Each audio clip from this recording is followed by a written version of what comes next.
Good evening. We begin with a shockingly close call for a grade 12 student. His head grazed by a bullet at school in what police say was a targeted shooting. The gunfire erupting over the noon hour at Scarborough's Agincourt Collegiate, prompting a 3-hour lockdown and frightening moments for hundreds of students and their parents. CTV's John Musselman is outside the school tonight with more on what happened and the search for the suspect. John. Well, Nathan, this was an incredibly close call for this grade 12 student. Police saying the gunfire erupted in the parking lot behind me, and this student was just grazed by the bullet. Police say it was a targeted shooting. A grade 12 student at Agincourt Collegiate was rushed to hospital after investigators say his head was grazed by a bullet. It happened just before noon in the south parking lot of the school. The student's injuries are non-life-threatening. It's quite concerning. The fact that it is, yes, so early on in the school year, but any day of the school year, when the incidents of senseless violence take place on school property is concerning not only to the families, also to the police as well. A suspect was seen running from the area. Investigators say he may know the victim, but the motive for the shooting is unknown. Agincourt Collegiate and at least 3 other schools in the area were placed in hold and secure. I was eating my lunch and then we heard like a pop, and then so all of us like turned around because it was like pretty loud. So we saw like a bunch of people running. I came outside and then I was with my friend, and then I saw the victim, and his face was full of blood and his entire jacket was full of blood. Anxious parents say they received phone calls and texts from their kids, and they rushed to the school. Then after I came here and text her, and she said, I'm okay. I talked to the police officer outside, and they say everything inside is okay. Of course, we will have social workers on site to make sure that if anyone, whether it's staff or student, has obviously gone through a very difficult day, if someone wants to talk, we have social workers on site, and they will be here for tomorrow and as long as needed to make sure that we're supporting our students and staff in any way we can. Students were eventually released just after 3 o'clock today when the all clear was sounded. And police say they are canvassing neighborhood security cameras to see if they can get any identification on a possible suspect here. Meanwhile, again, we should mention the school will be open again tomorrow morning for students and staff. Extra support staff will be brought in. Reporting live, I'm John Musselman. I'll send it back to you. All right. Thank you, John. A Toronto judge labeled former fashion mogul Peter Nygard a sexual predator who used his status and position to prey on women. This as he sentenced Nygard to 11 years in jail after a conviction of 4 counts of sexual assault. CTV's John Woodward has been following this, and he joins us now live with the latest. John.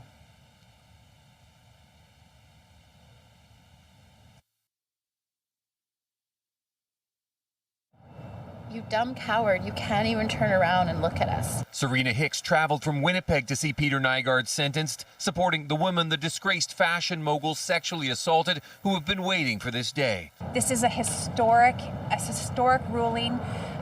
It should set precedent. And an astonishing fall from grace for Nygard. Once a household name in fashion, the court heard Nygard's Toronto office and showroom had a private bedroom in its penthouse that Nygard dangled jobs to vulnerable women but brought them there instead, where he sexually assaulted them.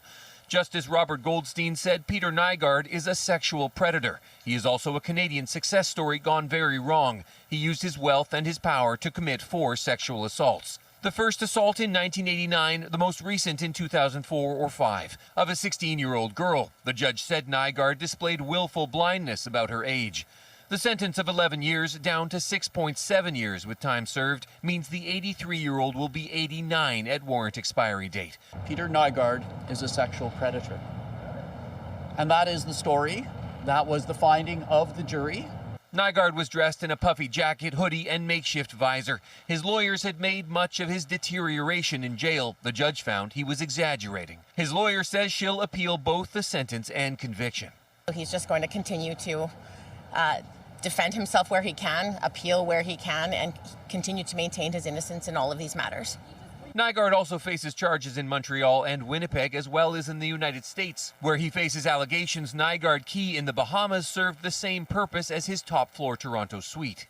Next will be who's in priority. Is it Winnipeg or Montreal?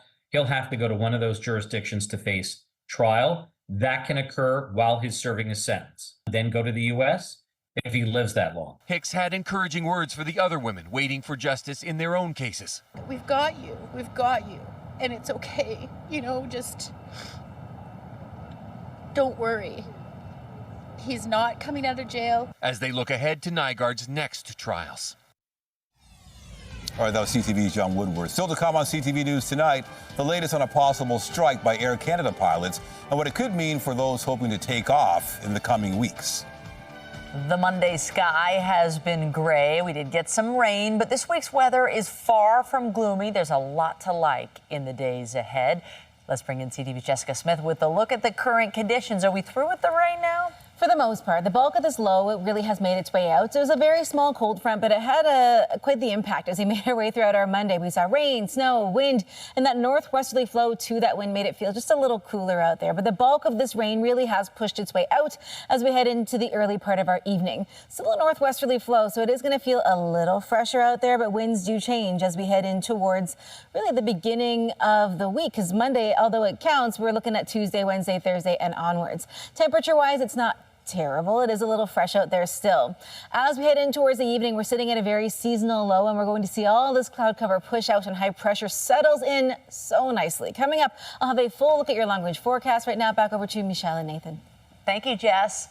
Well, it could mean travel headaches for thousands of people as the clock ticks towards a potential strike by more than 5,000 Air Canada pilots. CTV's Raheem Ladani's on the story, and he joins us from Pearson Airport with the very latest. Raheem. Nathan and Michelle, good evening. The positive perspective is that there is still several days for a deal to get done. However, those flying out of Pearson, there's a sense of frustration because they now have to spend part of their trip coming up with a contingency plan in case there is a strike. The joy of flying may soon be grounded as Air Canada and its pilots draw closer towards a strike that would leave more than 100,000 daily passengers stranded. I think it will put people off because, I mean, it's fine getting somewhere, but you always want to feel that you can get back home. So it may just affect who you book with in the future. I think wait it out for a little bit, and then maybe after a certain period, depending on how long the strike is, then try to book another ticket. Air Canada and the union representing more than 5,000 pilots have been in discussion for 15 months, but are nearing an impasse over what the company claims are excessive wage demands. In response, the union says Air Canada continues to post record profits and reward its executives handsomely, while expecting pilots to accept below-market compensation. Now, because of their corporate greed, Air Canada is preparing to disrupt flights and inconvenience passengers. The fact that it's gotten down to the wire, is disappointing, but not surprising. This is just simply in Canada, unfortunately, the way we handle labor relations. If the two sides can't reach a deal by Sunday, September 15th, both parties can issue a 72-hour strike or lockout notice.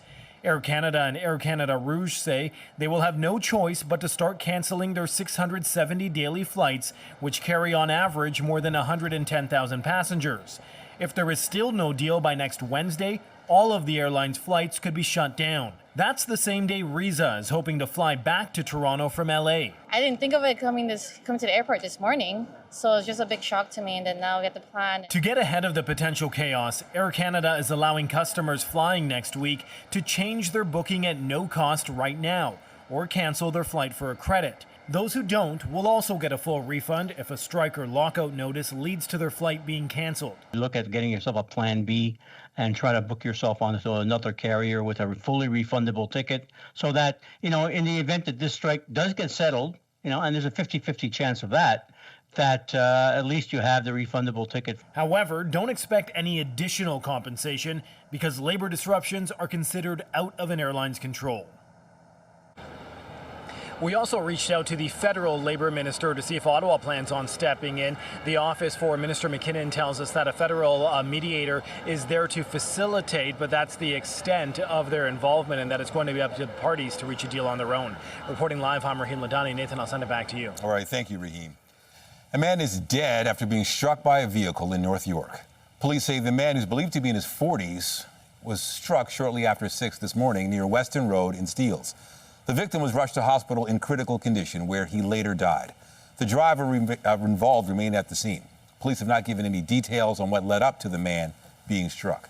OPP says several people are in hospital following a major crash in Pontypool. It happened around 6:45 last night on Highway 115 near Boundary Road. Police say there was a rollover which sparked a second crash. The driver of the vehicle that rolled over, as well as a passenger, were taken to hospital with potentially life-altering injuries. 3 other passengers were taken to hospital, 2 with non-life-threatening injuries and 1 with minor. The second crash involved 3 vehicles, with 2 people being taken to hospital with minor injuries. The cause of the rollover is still under investigation. And a 40-year-old Toronto man is now facing charges after a fatal crash last month. The crash happened just after noon on August 10th at Ritson Road in Bloor in Oshawa. Police say a black Mercedes driven by a 40-year-old Toronto man was traveling at a high rate of speed when it struck another vehicle. The force of that collision forced the second vehicle to strike another, which then caught fire. The Mercedes then continued on, striking a light pole, which fell on a man. The driver of the vehicle that was struck first, a 41-year-old woman, was pronounced dead at the scene. 9 other people were taken to hospital with non-life-threatening injuries. Durham police say Lorne Nicholson is now facing 6 charges, including dangerous operation causing death. Still to come, an emotional day for the friends and family of Johnny and Matthew Gaudreau. The pair of hockey-playing brothers laid to rest today with tributes from friends and family. Changes at the federal level could have an impact on when Ontario heads to the polls. The Premier was asked about the situation during a stop in Prince Edward County this morning. CTV's Queen's Park Bureau Chief Siobhan Morris has the details. Ontario's NDP leader on the campaign trail in Belleville. Voting is underway in the Bay of Quinte, a by-election after the sudden resignation of Cabinet Minister Todd Smith. In a swing through the region, the Premier remains coy about whether signs like these may sprout across Ontario soon with a potential early election. We haven't made that decision yet. I'll tell you, we aren't calling an election this year, and we're going to make sure that we continue with prosperity and creating jobs and opportunities for the people of Ontario. Progressive Conservatives have reportedly been contemplating a trip to the polls next year to get ahead of the next federal election. There's worry about potential anti-conservative blowback should Pierre Poilievre take over as Prime Minister. The timing of that vote less predictable after the federal NDP leader ended a deal with the Liberals to keep the government afloat. As far as I'm concerned, MP Singh is just blowing smoke. There's nothing more important to these greedy politicians than collecting a pension. Singh has denied securing a pension as part of his calculus on when to bring down the government. But when I came over to ask, Ontario's NDP leader calls Ford's words rich. He's just trying to distract from the fact that, he has not prioritized people. The Greens feel Doug Ford's priorities are misplaced, while Ontarians struggle with homelessness and a strained healthcare system. What's the Premier talking about? A federal party leader's pension? Come on, Premier, wake up. But with early election buzz, Greens have no choice but to start getting ready for an election, which is why we opened nominations today. The Liberals plan to have half their candidates in place after their annual meeting later this month. The opposition maintains Ontarians aren't in the mood for an early vote. But if he wants to do that, if he wants to roll the dice, we're going to be ready. We just spent the last 10 weeks in kind of sprint mode, getting our organization ready. The question of election timing and pensions, not a thing in Ontario. MPPs here don't qualify for them. Former Cabinet Minister Todd Smith signaled that was a factor in his exit from politics. Siobhan Morris, CTV News. And as the Liberals gather in Nanaimo for their caucus retreat, the party announced a new economic role for former Bank of Canada Governor Mark Carney. It comes as Prime Minister Justin Trudeau continues to face questions about his leadership and the party's polling. CTV's Mike Lecouteur is following the story. Well, Mark Carney will be chairing a task force on economic growth, and the announcement was made as many MPs are making their way to Nanaimo for this Liberal caucus retreat.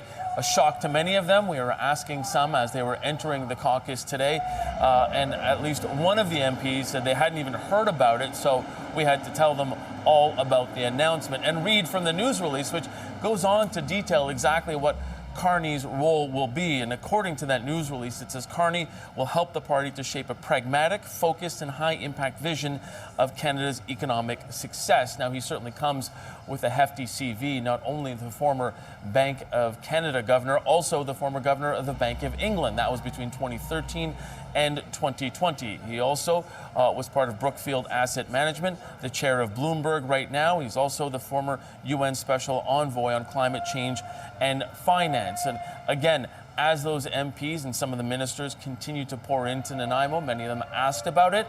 And at least one of them, Patty Hajdu, the Minister of Indigenous Services, says she welcomes the news. I think it's going to be very helpful to have a perspective that's from outside of politics. That is someone that, is esteemed in the space of economic leadership. And I look forward to actually meeting him.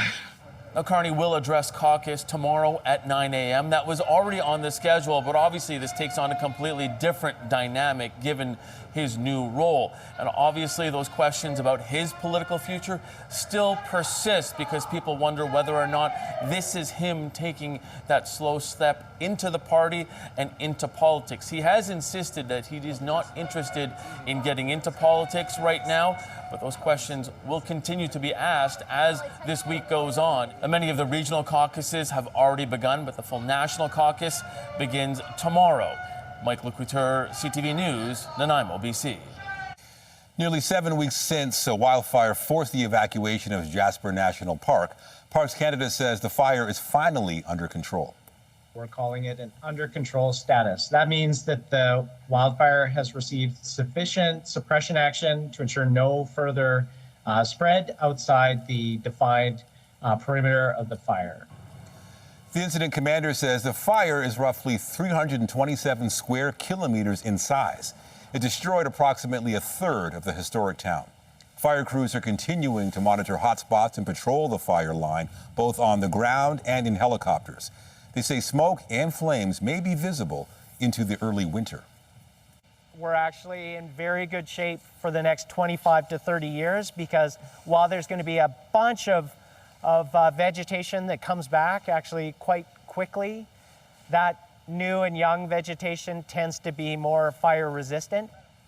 And a new forest is beginning to emerge amid the charred stumps and fire-damaged trees which cover most of the Wabasso and Whistler campgrounds. The Jasper fire started as multiple fires that merged into one that ripped through the forest, which was the driest it has been since the park began recording at the current weather station back in 1962. The fire was so intense, it created its own weather system with powerful winds, powerful enough to toss a shipping container at a campground into the Athabasca River. There's some positive news from the royal family tonight with word the Princess of Wales has finished her chemotherapy treatments. In a video message, the princess said she is now cancer-free. CTV's Alison Bamford has more. Doing what I can to stay cancer-free is now my focus.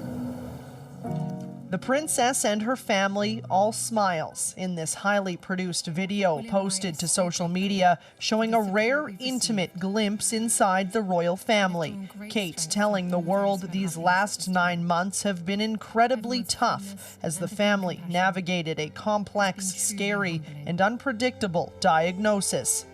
Although I have finished chemotherapy, my path to healing and full recovery is long. And I must continue to take each day as it comes. The 42-year-old first revealed she had cancer back in March, also in an online video. The test after the operation found cancer had been present. At the time, sharing she had major abdominal surgery and would undergo preventative chemotherapy, not saying the type or stage of cancer. The announcement came after growing speculation about why she hadn't been seen for weeks. Rumors only made worse when the palace released this photo that turned out to be manipulated. Today, the princess is thanking those who showed their support and moving ahead with a new appreciation on life. I think the real focus for her now is going to be her family, her immediate family, her children, and making sure that they are well. And she talks about in the video about being loved, receiving love, and giving love. And I think she's really taking time to do that. Kate has only been seen a few times in public since March, but with the end of her chemotherapy, she says she's looking forward to being back at work and taking on a few more public engagements in the coming months. Alison Bamford, CTV News. Everyone's kindness. Mourners gathered in Philadelphia today to say goodbye to two brothers who grew up to live out their hockey dreams. Johnny and Matthew Gaudreau were remembered for their love of the game and of their families, with Johnny Gaudreau's wife announcing in her eulogy for her late husband that she's pregnant. CTV's Andrew Johnson has the story. At a Catholic church in suburban Philadelphia, in front of family, friends, and NHLers, sisters-in-law Meredith and Madeline Gaudreau told the story of two brothers and best friends. The bond that Matt and John shared is something that, unless you knew them personally, even the most perfect words, pictures, or videos cannot adequately describe it. They were attached at the hip. They slept in the same room up until college, and neither of them ever wanted that to change. The fact that you are both together now in heaven gives me a little bit of comfort, knowing you are, of course, together. I know John would not be able to live a day without his brother. He loved him so much. The Gaudreau brothers were killed when they were hit by a suspected drunk driver while riding bikes in their home state of New Jersey last month, the day before their sister's wedding.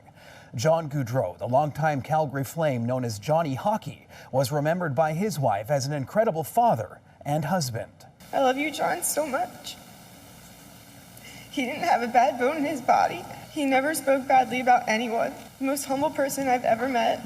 Meredith Gaudreau also revealed she is 9 weeks pregnant with the couple's third child. Every time he looked at me, he would just say, "You're nuts, you know that?" 3 kids.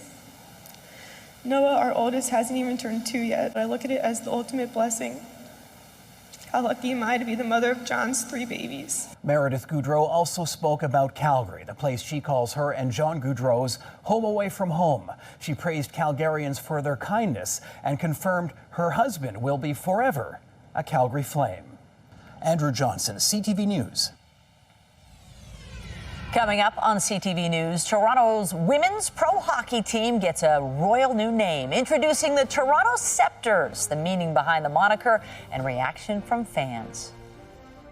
And I'm Pat Foran. Coming up on Consumer Alert, if you eat fast food, you've probably noticed some price increases over the years. The cost of some meals has nearly doubled. Now restaurants are introducing more value items to try and get their customers to come back. I'll have that story. That's just ahead. Although we've had a fairly seasonal day, it's felt a little cooler thanks to the wind. The hot spot today, Royal Island, just along the eastern shoreline of Georgian Bay. Coming up, I'll have a full look at your long-range forecast, including what we can expect as we head in towards the middle of September. And spoiler alert, it's looking pretty nice. I'll have all those details coming up right after the break. Inflation, higher interest rates, and housing costs have been putting the squeeze on consumers, and now many are spending less dining out. Fast food restaurants say their expenses are up and profit margins are slim, which is why many are adding lower cost items to their menus. Here's Pat Foran and Consumer Alert. Pat. Thanks, Michelle and Nathan. Restaurants say the cost of food, wages, and insurance is making it hard to keep menu prices low. But as some customers stop going to restaurants, chains are lowering some prices to try and win them back. Quick service restaurants are everywhere, but the number of people eating in them has dropped dramatically. We absolutely are seeing people come to restaurants less a little bit, and more so what we're seeing is the spend per visitor is down. Restaurants Canada says many businesses are facing financial pressures due to hikes in their operating costs of 20 to 30%. We're up to 47% of restaurants at the company level across Canada who are saying, look, we're not making money, or frankly, we're losing money. Anyone who buys fast food says they've noticed the increases. Ever since COVID, I've noticed that the prices of things have literally doubled. $7 or $8, now it's $16, $15. You can't afford to eat out every day these days. Restaurants know that many people are concerned about the rising cost of fast food, which is why they're creating value menus to try to get their customers back. GiveX Canada, which works with companies to engage customers, says there is currently a value meal war taking place. Outlets are creating lower price points on many items. What we're seeing within the quick service brands is a lot of value meals and value meal wars kind of happening together to entice customers to come through the door. Some customers say without a deal, they'll eat at home. To be very honest, I try to look for when there's coupons and try to go if there's coupons, but otherwise I try to avoid it in general. Some value items are limited time offers, but others could be around to stay as chains try to find new ways to draw more foot traffic into their restaurants. And the industry says tax changes could help. Meals under $4 are free of the PST in Ontario, but raising the tax break to a higher amount could make modest meals more affordable. On your side, I'm Pat Foran. If you have a consumer story idea, email us at alert@ctv.ca. All right, a bit of a strange day weather-wise. It was rain, then we had some sun, then we had some clouds, and the rain came back.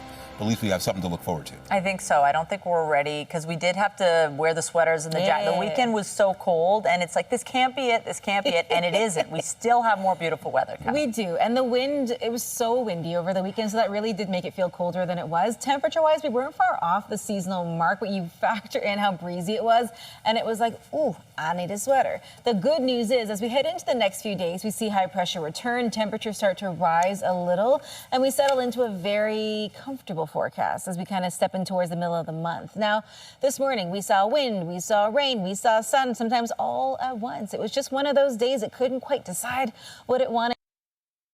As Canadians celebrate the achievements of athletes in the 2024 Paralympic Games, one group is looking towards the everyday needs of people with amputations. CTV's health reporter Pauline Chan visited one special lab at Sheridan College. This high-tech robotic gait simulator is on loan to Sheridan's Centre for Intelligent Manufacturing for research to help people who have lost their lower limbs to amputation. Prosthetists are going to be able to leverage that technology to do a custom fit for their patients, which will help to decrease the abandonment of prosthetics, which occurs in almost half the cases. Pressure, sore spots, and general discomfort often develops because of poor fit. We tested different weights, different heights for the people who may end up using the prosthetic, different angles, different orientations for how the foot hits the ground, because we are trying to simulate different terrains. The researchers and students have been gathering data since the start of the year. It then goes to a prosthetics manufacturer called ProsFit, which uses the detailed information to help develop better-fitting prostheses. We are trying to make human life better. We are trying to increase comfort for people who may end up using a prosthetic. Former Paralympian Greg Westlake knows how important that is. While he doesn't actually use his prostheses while playing ice hockey, he has different ones for working out, swimming, and everyday use. That original fit can set you up for kind of failure or success right there, right out of the gate. He says even though the process of getting fitted for prosthetic legs now involves laser measurements rather than casting molds, it's very time-consuming. So the work being done at the Centre for Intelligent Manufacturing will have a real impact. I have a business, I have a family, and if I can get in there and get out in an hour or two and get the full service, to me, that's amazing. Right now, the lab here is working on creating a sort of everyday prosthetic, but eventually they hope to develop more specialized devices, perhaps even for some Paralympic athletes. Pauline Chan, CTV News. He was known for one of the most iconic voices in film and television. Word tonight, actor James Earl Jones has died. From Darth Vader to the Lion King, Jones was known to millions just by the sound of his deep voice. After overcoming a profound stutter as a child, Jones rose to prominence as one of the pioneering actors of his generation, starring on Broadway in a number of television productions, including Roots, as well as dozens of blockbuster films. James Earl Jones was 93 years old. It's been another star-studded day at the Toronto International Film Festival. This is day 5 of TIFF, and our coverage begins on the red carpet for a new comedy called Riff Raff, starring comedy icon Bill Murray. CTV's Sean Leathong has more. He's a legend of comedy, and when asked about how there seems to be fewer and fewer comedies in feature film these days, Bill Murray had a prediction.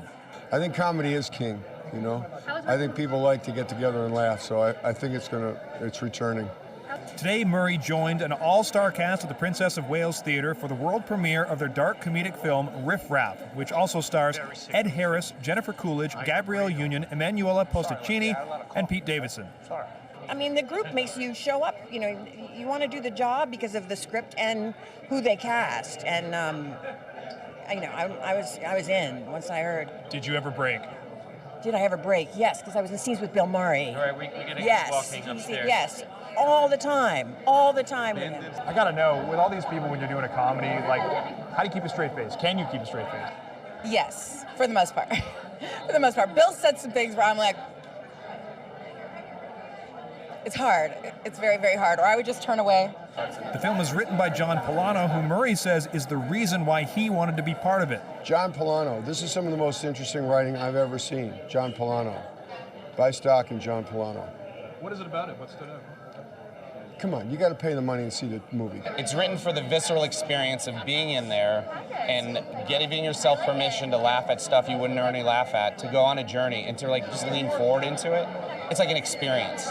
You know what I mean? It's a movie I think you could watch a couple of times. It's like a hangout film, but you'll get pulled in. Those are my favorite movies. And when it comes to the art of the comedy, Ed Harris says there are more to come. I don't know. I'm doing a pickleball movie with Ben Stiller in a few months. That should be a comedy, I think.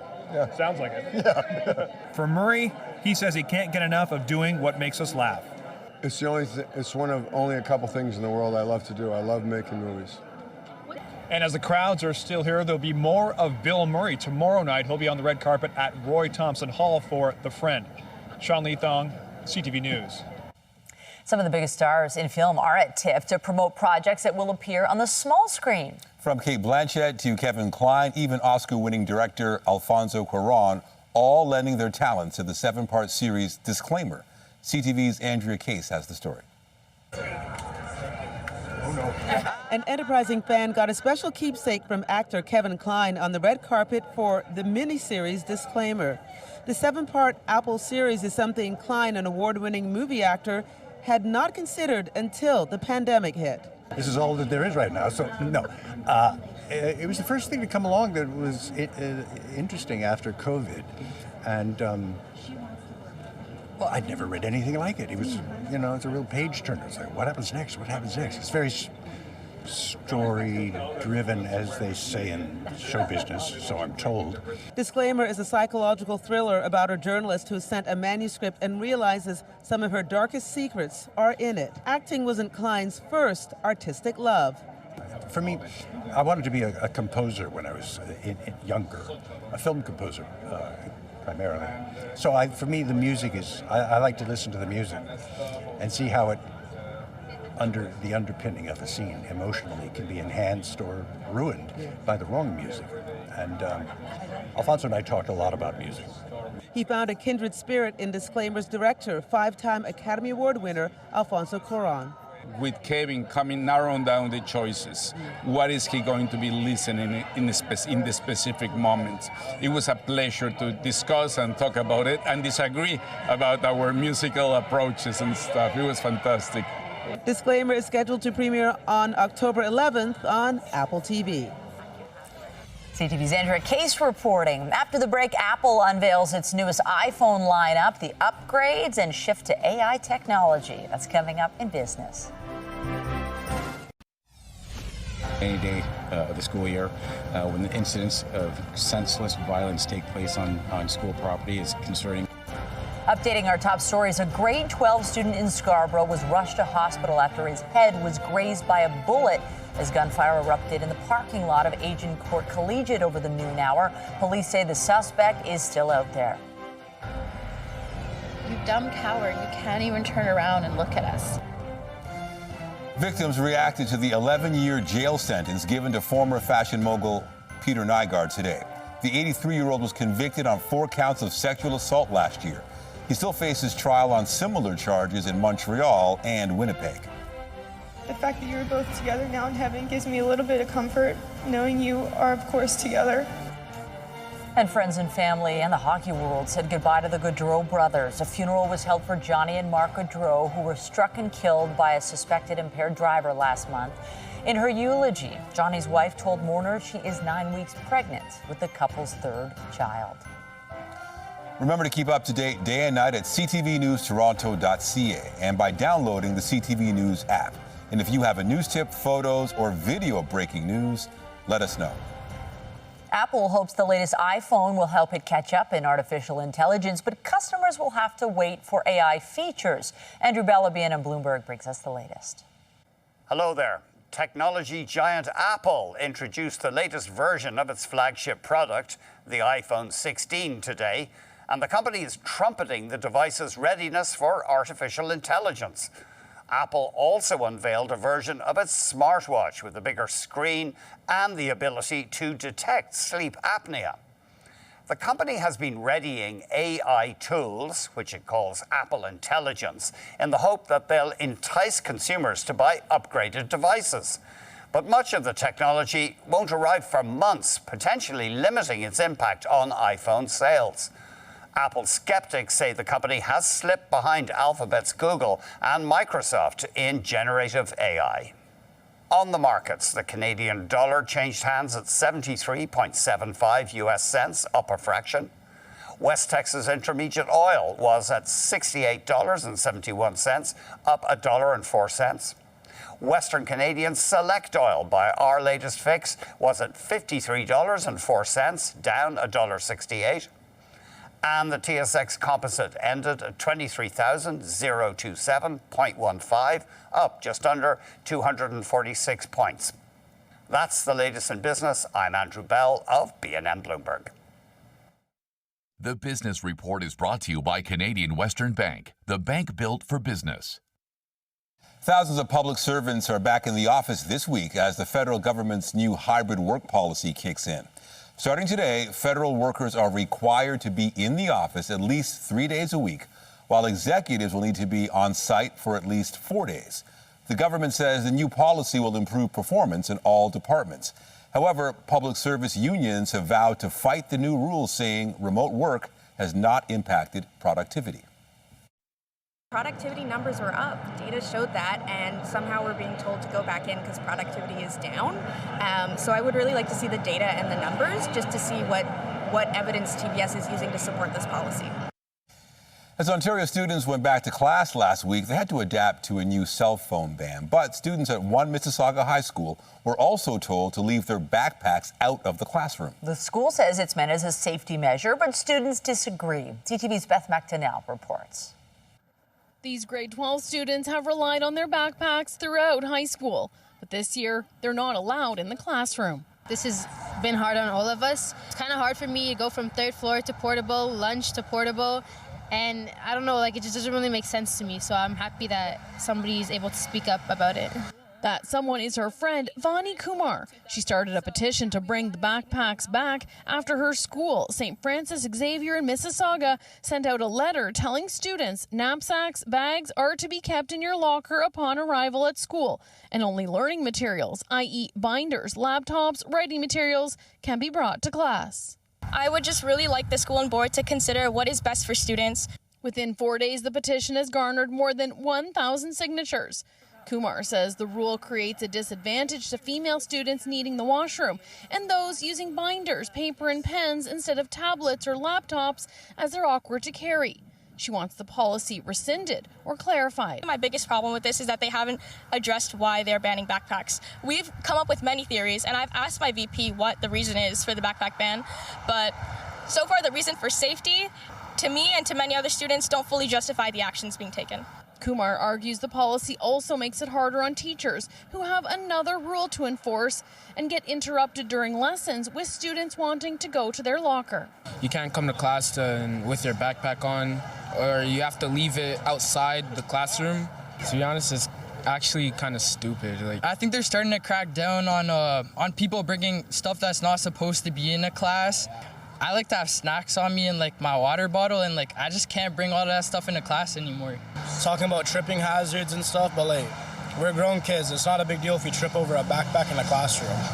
Plus, I don't even feel comfortable putting my backpack in a locker. It's so easy to break into. The school's letter says there are exceptions, like for medication. Students say the level of enforcement varies, but feel the school is planning to be more strict in the weeks ahead. After CTV interviewed students, Kumar says she was called to meet with the principal and was told there is no backpack ban. The Dufferin-Peel Catholic School Board agreed, telling CTV News that the change was meant to encourage the use of lockers and eliminate tripping hazards and clutter. The board says it will be communicating with families this week to give more clarity. Beth McDonnell, CTV News.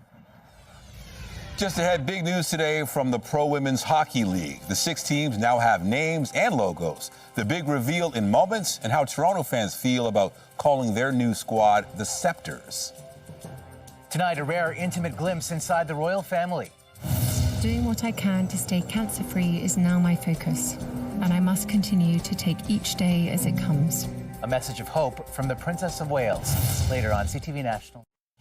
Finally tonight, after a very successful first season, Toronto's professional women's hockey team now has a name and a logo. They will now be known as the Toronto Septors. The team says the logo is meant to be a symbol of power, strength, and courage. CTV's Mike Walker has the story. After a highly successful inaugural season, Toronto's professional women's hockey team now has an identity. It will be known as the Septors, the logo featuring a scepter with the letters T and S intertwined in the handle. The team colors now royal blue and gold. When you think of Toronto's long history, even Queen Street, Queen's Park, there's a lot there. And I mean, I thought we were going to be called the Toronto Queens at first, but this is like so cool that it's something that is, you know, universal. Anyone could be holding a scepter. A name the team star forward and league MVP Natalie Spooner says is empowering. It feels strong. It feels like it's something that strives for excellence, and I think that that's what our team is all about. To mark the milestone, Spooner presenting both Mayor Olivia Chow and Deputy Mayor Ozma Malik with Septors merchandise. The Septors name is a nod to the city's regal history, including its nickname, the Queen City. It also represents a new era of hockey royalty. Shows the power, stability that Toronto is all about. The team hinted on social media last week there would be a royal theme. I am for it. I do like it. I think when you look to men's sport, they all have identities, values, and these foundations, and it's nice to see that women have the same thing now. But for other fans like these TMU hockey players, Septors may be a tough sell. Powers was good. Rain also. I think that they could have asked the community and stuff like that. I like the theme they're going for, more like Royals. The other Canadian teams will be known as the Ottawa Charge and the Montreal Victoire. The league says it considered hundreds of names looking to capture the souls of its 6 cities. As a league, we are very confident in our process, in the discovery and the feedback that we took. I think there's a lot that kind of can be done around it and help bring the community of that come out and watch us together. And the Septors will have an opportunity to do so in front of even more fans, with its home games moving to the much larger Coca-Cola Coliseum. The PWHL says the redesigned jerseys with the new logos will be revealed later this fall. Mike Walker, CTV News, Toronto. Let's go Septors. Let's go. Get used to that. Yeah, it's nice. Better than saying PWHL Toronto. I will come out of cheerleading retirement if they give me the opportunity. But between the PWHL, the WNBA, we have so many great things happening in the city, and the forecast is also one of those things. It wasn't awesome the past couple of days, but things do get much better as we head into our Tuesday and onwards. We settle in to a stretch of sunny days, so if you want to spend time outside, it's a little easier. Some scattered showers made their way through off and on throughout the day today, but that has cleared up. Temperature-wise, we're still holding on in the low 20s in and around the Golden Horseshoe. And tomorrow for the kiddos, flares in the morning, but you won't need them in the afternoon. And really, the week ahead is looking 10 out of 10 fantastic. Bring on the sun. Thank you, Jess. That's it for us, but be sure to join Omar Sachedina tonight at 11 for CTV National News, followed by Zoraida Allman with our next local newscast at 11:30. In the meantime, our coverage continues anytime on CP24 and online at ctvnewstoronto.ca. For Jessica Smith and all of us here at CTV News, thanks for watching. Have a great night. Funny things.